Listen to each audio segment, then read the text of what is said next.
Alright, welcome everyone to episode 8 of the Simulated Air Tanker Operations brief series. It's been a while since our last update, but there's been a lot going on. If anybody's been following on our page, our Facebook page, or our Discord page, you'll know that we're deep in development of the S64 Skycrane modification package for the MilViz/Nemeth Skycranes. A ways back in 2020 here, we were able to get permission from MilViz to modify their Skycrane. Now, you can see here, this is the stock Skycrane here. It's a good model, like visually and everything. The thing is that there were, not to really hit on MilViz or Nemeth whenever they made this, because realistically, this is the best Skycrane that's ever been in Flight Simulator. But there are some corners that were cut, and maybe it's just me being overly critical because the Skycrane is probably one of my favorite helicopters ever made, and the fact that it's used in firefighting is even more so. But the model here that was depicted in the package is supposed to be what they call an S64E. There are several variations of the E model, or the Skycrane in general. There's the military versions, which are known as the CH-54, and then the civilian version, which is the S64. Now, in the 90s, Sikorsky relinquished control of the manufacturing rights of the Skycrane to Ericsson. And Ericsson, if you're not familiar with the Skycranes at all, is generally the company that you see in this bright orange paint. But anyway, Ericsson has been taking Skycranes and essentially modernizing them and rebuilding them, and aircraft that they've basically built or rebuilt are designated F models. And that is technically what the stock version is actually an F model, not an E model. I know maybe it's a little nitpicky of me, but that's really what this model is. It's an F model, not an E model. Now, when it comes to this configuration that this particular aircraft is in, it's a pretty interesting setup. It's got this water cannon that sticks out here in the nose. It's got a pond snorkel here. And then here, you see this long, looks like another snorkel. It's actually, they call it a ram snorkel. And the Ericsson models are equipped with this, and essentially it extends down at about a 45-degree angle or so. And the helicopter can actually fly across the water, almost like a scooping airplane can. And water is actually forced into the snorkel into the tank faster than it would be through the pond snorkel, which is actually an interesting concept. Now, the thing is that, that's used a lot on the models that do have it. I would say there's probably 50% of the models actually probably have this on them that are Ericsson models. And that extends in the stock MilViz Nemeth version. But the pond snorkel is fixed. It doesn't move at all, which I have a problem with because, honestly, probably 80% of the Skycranes that are in service use the pond snorkel. They don't use this ram snorkel. The ram snorkel, as I said, is used, but it's used rarely. It's used in certain circumstances and whatnot else, but the vast majority of Skycranes use the pond snorkel. So the fact that the pond snorkel didn't work on these was a real letdown, because obviously that's how most of them are configured. Whether it's in the United States, Europe, Australia, whatever, the pond snorkel is functional. And I'll get to why this is important in a minute here.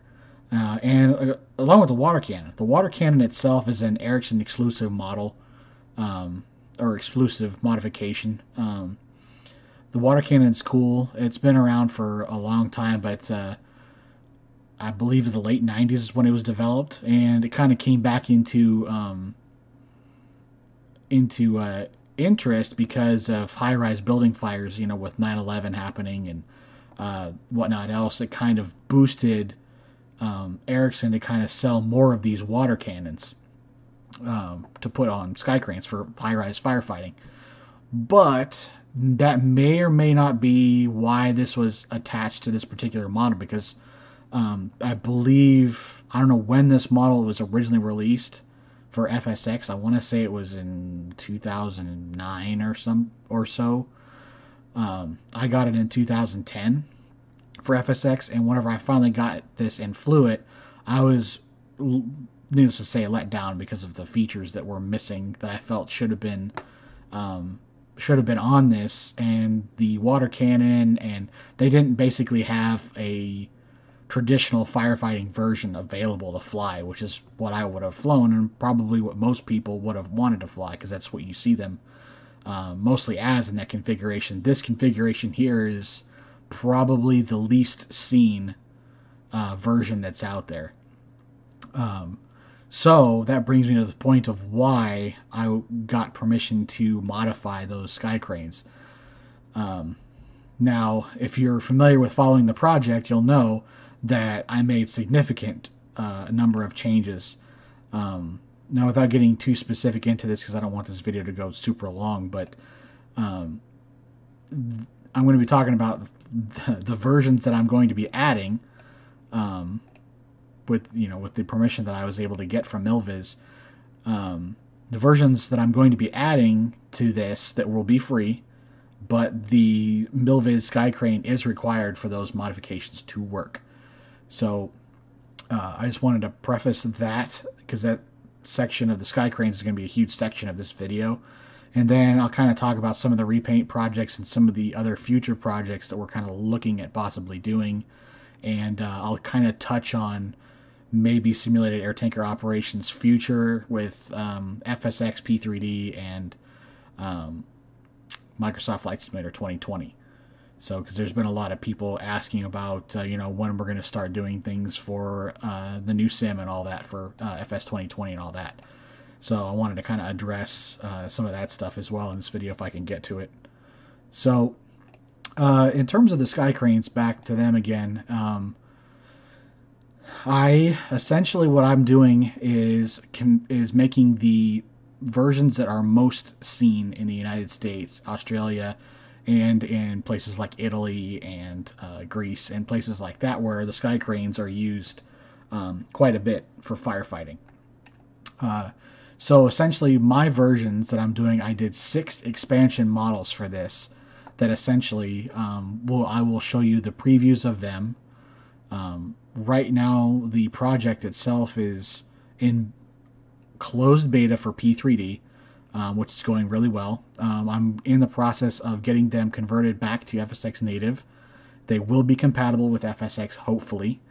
I won't know that until I revamp them and get them set up for FSX beta, which hopefully will be, won't be this week, but maybe next week.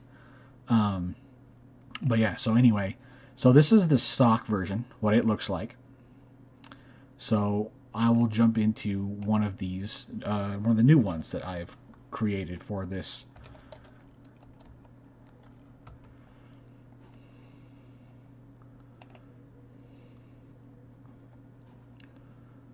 Okay, so this is one version, as you can see here, of the Skycrane that I created. This is essentially a CH-54A, not a S-64E or F model. Essentially, all the variations that I'm making are essentially tank and external feature differences. So that's why there's 6 different versions. This particular helicopter, as you see here, is known as 95HT. 95HT is a CH-54A, and it does not have the stereotypical triangular-looking what's known as the Ericsson tank, because that's who designs those tanks.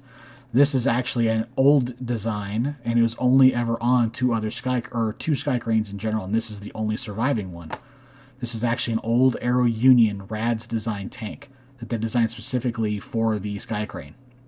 It carries 2,000 gallons. And one of the modifications that I did with my versions, is that I made the pond snorkels functional.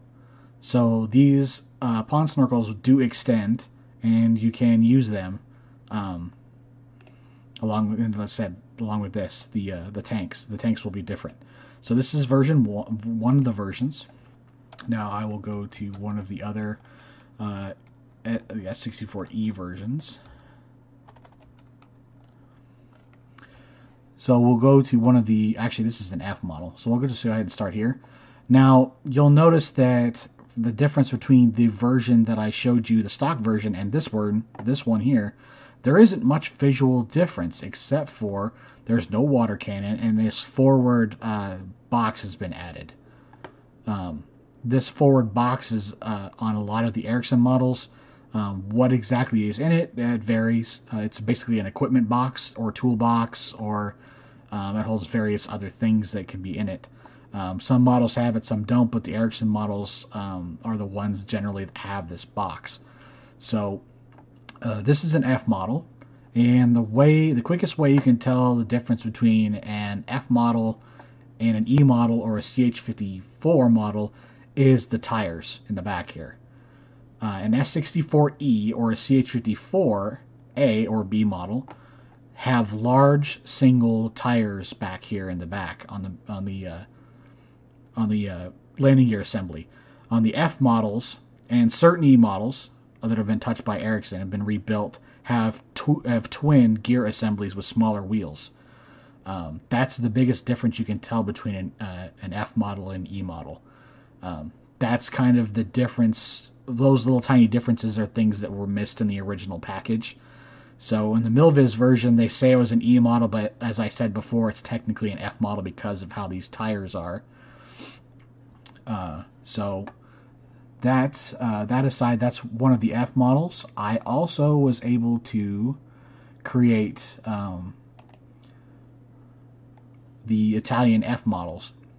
So the difference between the regular Ericsson F models and the Italian F models is they essentially look the same, except for the nose has a weather radar in the nose, a radome. You can't really see it. You might be able to see a little bit here on the nose. They have a radome in the nose, and that essentially differentiates the Italian F models from, like I said, the F models being operated anywhere else. So that's another version. Now we'll jump into, we'll jump into this version here. This version is probably the second most seen version in the United States. It's flown by a company called Helicopter Transport Services, and to my knowledge are the only operators out there that operate this model tank here, which, as you can see, is rounded as opposed to triangular like this Ericsson tank is. This tank here is designed by Simplex or Dart Aerospace. It's a 2,600 gallon tank. The Ericsson tank's a 2,650 gallon tank, so they're relatively the same category. But this tank is the other tank that I designed and put on the new Skycrane models. And see here, this is a CH54 S64E model with the single large tire assembly. So that's what I'm talking about, those little tiny differences in the models. Now, in early development, I didn't even catch this until a good decent way through, whenever I was sharing some images of the development models on our Discord channel, and somebody's like, hey, did you notice that the E and the F models have different wheels and tire assemblies? And I was like, I don't think I ever really noticed it before. And that's kind of what started me down this road of all these different variations, because originally I'd only planned to do only a couple. But as things went on, and the more I talked to people, and the more work I did on them, this is what evolved from all of them. So, and essentially, I won't go through all the other models because they're essentially all variations of those two models, just with different external accessories and liveries. There are a ton of liveries for these. I didn't do all the liveries for these. Somebody in the community volunteered their time to help bring more of these aircraft to light. So he went about doing a lot of extra liveries for these that I didn't do. I did a decent number of these, and he did another decent amount of these. So there's going to be at least 14, I believe, different paints that will come with this modification package, and like I said, 6 different models. Now you'll look at the models and say, "Wow, there's 6 different models," but there's such slight different variations because of the tanks and, like I said, the external accessories. You may not even really notice the differences, aside from, like I said, the tanks. But all the versions have the water cannon removed, the pond snorkel works, and on the versions that the Ericsson models that say do have the ram snorkel on them still, the ram snorkel still is also functioning. So my plan was with these is that they will work alongside the MilViz stock S64s. And you'll just basically add these in through a process that I'll write up of how to do. It'll be relatively simple to do. It's basically it will be a basically drag and drop and enter a few things into your aircraft CFG files, and that'll essentially be it. Now, there are some shortcomings with that. One of the agreements that I had with MilViz was that I didn't convert these to have PBR for FSX only, or for P3D only. These I decided to leave off so that I could get them into FSX. Now, we don't know yet if they are going to work in FSX or not. Like I said, that's what I'm working towards figuring out at this point in their development. But, like I said, the PBR was left off of these, so that's what we're headed for. At least in that realm. My hope is that they do work in FSX. But anyway, I lost my train of thought.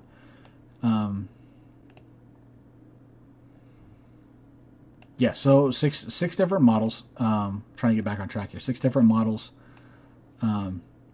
14 or so different libraries, and oh, I'm sorry. The thing I was talking about with MilViz was that I wasn't supposed to really modify the interior or any of the flight dynamics or anything like that. So essentially, all I'm doing is doing external modifications to the model only. And then I mentioned earlier that the expansions will be free, but you have to have purchased the MilViz Skycrane beforehand in order for the mods to work. Now, the reason why this is that way is you'll essentially, if you download this modification package, you'll get the external models, and that's it. All of the additional texture files that go for the bases for all the shading, all the texture bump files, the stock textures for all the Ericsson paint jobs, and all the other models, as well as the interior models and the panel, all are with the stock package. This package only includes the add-on textures and the exterior models. So if you were to download this thinking, oh, well, I'm just going to get a bunch of free helicopter or Skycrane models, it won't work that way because it won't appear in your sim. You need the MilViz and Namath Skycrane package in order for these to work, period. And that's the reason why I'm not giving out the interior models or any of that, because it essentially safeguards MilViz's product. So, and that's part of my agreement with them, and we don't want to, essentially create bad blood between us and get into any type of legal problems, because I do have a legal agreement that I did sign with them, and we want to keep being on their good graces and allowing us to be able to do this, because without them, this, what these models would never see the light of day. They'd essentially be for personal use only, which would be a severe letdown, because I think the community would really like all these different models of the Skycrane. So yeah, that's kind of just a very brief overview, because I could literally talk for literally an hour on just the Skycranes. Now, along with the exterior models that I've done and the repaints that have been done by me and the other people, part of the community, I've also am working on add-on sounds for these. The stock sounds are, they're not real spectacular. So I went through and, I basically have updated the sounds because, let's be realistic here, even if the models were left alone, the model is a bit dated. So it's just kind of a little bit of a little freshening up for the model, if you will. So just an updated sound package, some updated models, and that's kind of basically what my entire focus was for the Skycranes. So I don't know when exactly they'll be released, but judging by how much extra time I've had to spend on them lately, they probably won't be done this year. They'll be out early in 2021. My guess is sometime in, I don't want to put a date on it. I'll just say it'll be after the new year, most likely. But yeah, so like I said, 16 livery or 14 or so liveries, 6 different models.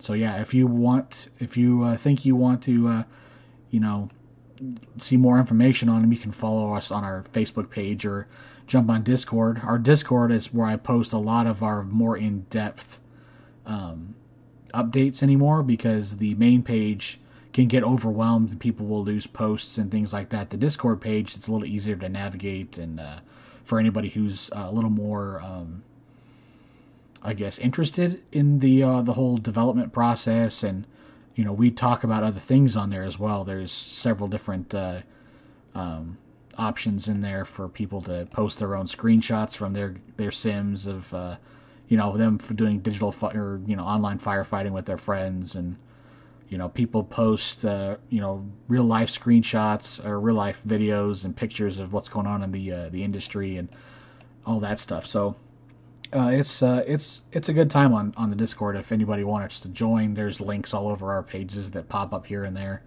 to the Discord channel and stuff like that.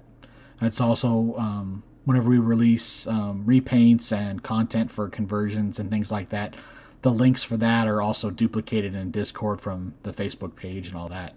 So you get a little bit more information, like I said, on the Discord channel. So if you're more interested in the more in-depth day-to-day stuff, because I post things in there almost every day, as opposed to on our Facebook page, which may be a couple of times a week, which still is, I guess, is a lot. But if you, like I said, you like more in-depth development stuff, or suggestions and things like that, a lot of that happens on the Discord channel. So yeah, shameless plug for the Discord channel, and shout out to everyone who's actually already a part of the Discord server.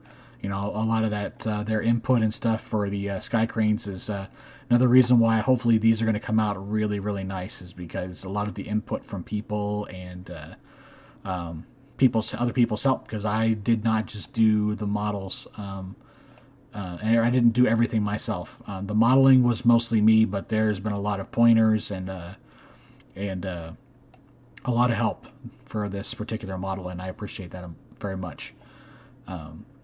So as far as other development or other conversion projects, I've mentioned on our page a little while ago that we are looking at other stuff to do for FSX and P3D. I've decided to stick with doing the dual platform setup for right now, because FS2020's kind of flatlined in terms of interest from most people. They've kind of reverted back to their old sims and not. I mean, you can't really do much with it since they're still building it. Essentially, it's not done yet.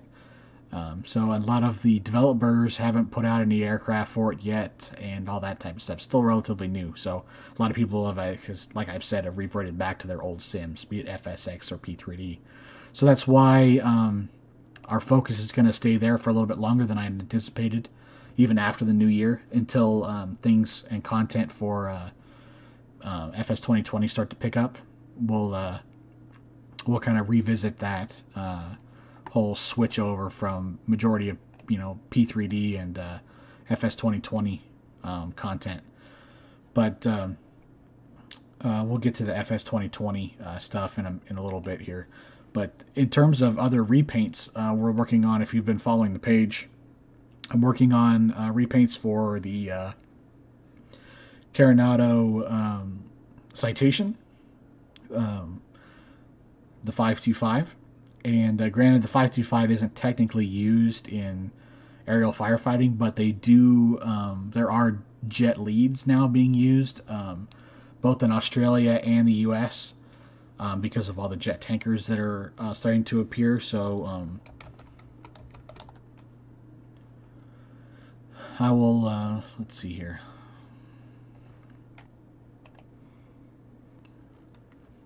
So I'll go ahead and bring up one of the 525s that I'm working on for Coulson. Technically, Coulson uses the 550 series, which essentially looks very similar to the 525, except the vertical stabs are down here on the fuselage and not a typical T-tail citation. But I am doing a livery for them and New South Wales Rural Fire Service, and maybe a fictional U.S. Forest Service livery as well as a jet lead.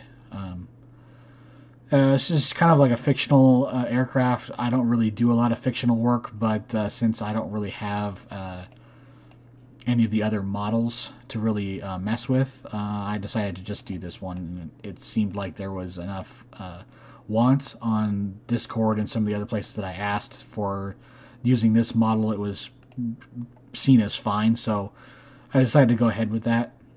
So these, I'm working on this, and like I said, the New South Wales Rural Fire Service and a U.S. Forest Service version. Be a small three aircraft repaint package. Probably, I might get this out before the end of the year, but I'm not sure. The Skycranes, as I was saying, are kind of the majority of what I'm working on right now. I'm also in the middle of working on the amphibian versions of the AT802. If you've been following the page, again, I've been posting repaints for those. Right now I've got several done, one for Australia, one for Conair in Canada, and one for the government of Montenegro, believe it or not, interestingly enough. So let's jump into one of those, and we'll take a look. So we are... So this here is one of the liveries that I'm working on. This is Tanker 87 rather, for Conair. I'll be doing several other operators for Canada, U.S., and other countries. There's general consensus was, doing several for, like, I don't know, Spain, like I said, Montenegro, believe it or not, like I said, was on that list. Just the interesting liveries. The air tractor liveries for this particular model, or even just air tractor in general, they're all kind of very similar. So doing them for different countries is relatively easy to do, I guess. But it's also kind of can be a little boring at times because, like I said, a lot of these liveries for these other countries are similar. So I like doing ones that are different. Like I said, Conair is one of those. Let's look at... okay. This is one of the other. This is one of the Australian fire bosses that I'm looking at doing. It's basically done. This is one of the Australians. Look at the one from Montenegro.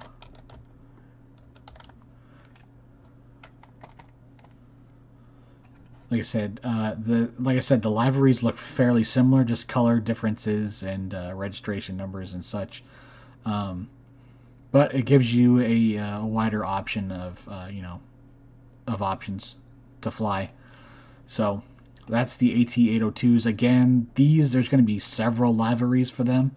So again, these probably won't be done this year either. A lot of this stuff is going to be done after the Skycranes are finished. So yeah, that's that repaint project. Now, if you are familiar with recently, just yesterday, actually technically early this morning and late last night, I released the Coulson repaints for the C-130s.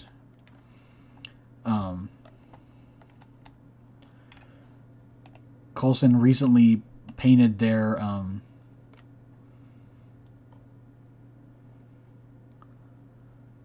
Coulson recently repainted Tanker 131, as seen here, and they've painted their newly converted C-130H Tanker 132 the same color. Now this looks familiar because this is the same livery that Tanker 134 was. Now, people that don't know, Tanker 134 was lost in Australia in January of 2020, fighting fires there in Australia.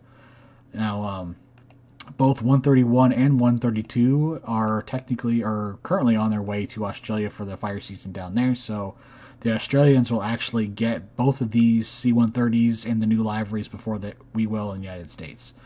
So that'll be interesting. So if you're down in Australia, you'll be able to see Tanker 131, or in your case, it will be Tanker 390, will be down there in Australia, along with its sister ship, Tanker 132. And Tanker 132 is slated to be in Western Australia, I believe, so that'll be interesting. But that aside, those repaints were released on both SimViation and SimOuthouse this morning. So if you want to check those out, you can check the Discord channel. They're linked in there, as well as the main Facebook page. So we'll there's definitely more repaint projects going because, especially even with the C-130s, for example, the Coulson C-130s, they have several more slated for conversion. So, and they'll all be the same livery as far as I know. So as they come online, there'll be more and more of them. So it'll be a ever-revolving door of C-130 repaints for them. And as far as other repaint project, or not repaint projects, but other conversion projects I kind of want to touch on. There are some fixed-wing ones I don't really want to talk about yet, because I don't know the feasibility of being able to do them as of yet. But a lot of rotary stuff is in the works as well, aside from the Skycranes. I am looking at doing an AW-139 and a CH-47, all of Helitanker versions. So they'll all have a tank and tanks, plural, because the CH-47, for example, has different tanks for different operators now, since that's becoming a very popular platform to use. And the AW-139 will have a the single simplex fire attack tank that some are familiar with. They're on the Los Angeles Fire Department AW-139s. That's essentially what I'm looking at doing for that. Now, it looks to me that if I do get permission to do both of those models, those are probably going to be P3D only. Maybe the CH-47. I don't know. It's still up in the air. It all depends on if I can get permission from the authors and what the authors say. Some of the authors may not give me permission to modify them, or they might. I mean, for them to make them, add, because I'm experimenting with PBR. So if I do say add PBR to those models, it'll make it so that they're only available to be used in P3D version 4 and above, which again cuts off a lot of people that are still using FSX. So it just kind of is going to vary on what I can do in terms of working with the authors, the original authors, and kind of what the community is leaning towards. So that's kind of where I'm looking at leaning the future towards, is more towards rotary wing conversions. As far as fixed wing stuff goes, I've covered a lot of the major aircraft. So there are a couple out there that I am looking at doing. Like I said, a few of them I don't really want to mention yet. One of them for sure I'm looking at. If you looked at the page, you saw me show a teaser of the Dash 8 or the Q400. That is one that I am looking at doing. I have a prototype tank already designed and fitted to a prototype aircraft. And now the question is that I just have to find a suitable platform to put that to and get obviously get permission to do the modification for that. But that is one of the fixed wing aircraft that I am looking at doing, and that again will come in 2021 if I do get permission from the author to do that. So yeah, in terms of what's been going on, as you can see, we are not slowing down in the slightest. In fact, it's getting more and more busy as we we get into as I learn more techniques and things like that. There's been more and more that's been going on behind the scenes. So that kind of brings me to the last thing that I wanted to talk about in this video was what's our future for FS 2020. Now, as I mentioned earlier on in this video, that we aren't super concerned with transferring stuff to FS 2020 yet. Jeremy, our other admin, is already heavily into FS 2020 while I've remained here in FSX and P3D aircraft development. Jeremy's been messing with aircraft and trying to get them into FS 2020 through the legacy converter. Now, the legacy converter, from what I understand, can only convert old FSX platforms. It cannot convert, say, P3D native aircraft or newer yet. And I think that's a limitation of the SDK, but I won't get too in depth into that. I'm not exactly sure what the entirety of that entails, but it's essentially, if you don't have a purpose-built airplane for FS 2020, getting it into the sim from one of these older sims is going to be a real pain, if not impossible right now. So, until the SDK is completed and people have ways of converting those airplanes fully to FS 2020, there's not really a need for us to, pick up and move all of our development software and everything to do FS 2020 stuff. So that's kind of where we're at. Like I said, Jeremy's keeping an eye on a lot of that stuff and the experimentation of getting those aircraft into some of the aircraft into FS 2020. So we are planning on moving. It's just not anytime soon, I'd imagine. Like I said, not until the sim is more complete and there's more traction, I guess, in that sim. Because right now it's a little washy. Not many people are kind of, you still have people that play it occasionally, and it's not as popular as it was when it first launched. So, as I said, a lot of people went back to their main sims that they used before it came out. So, we are looking at development for that. Whenever, like I said, it gets more, there's more interest comes back to it once the SDK is finished and essentially the sim starts moving forward again in bigger steps. So, that being said, I want to thank everyone for all the participation they've had over the last few weeks, especially on, like I said, Discord and just the page in general. Without you guys, your guys' interest and stuff, the page would definitely slow down and kind of pretty much die off, because a lot of this stuff's based on what the community wants, and I appreciate the feedback and the interest and all the communication and stuff I've gotten from people. And it's been a real fun time this year, despite everything that's gone on in the world. I've managed to be able to talk to people from all over. Australia, Greece, Italy, Canada. I've talked to people all over the place about tanker stuff and what's been going on, in the industry, and can we make repaints for aircraft that they see around where they are, and this, that, and the other. It's been a fun year in that department, despite everything that's been going on out there. So I just want to say thanks again for everyone and the support, and we've got our heads down and we're still trudging along trying to get stuff out. So thanks again, and we'll tune into the next update. Hopefully, will be soon. Thanks again, everyone.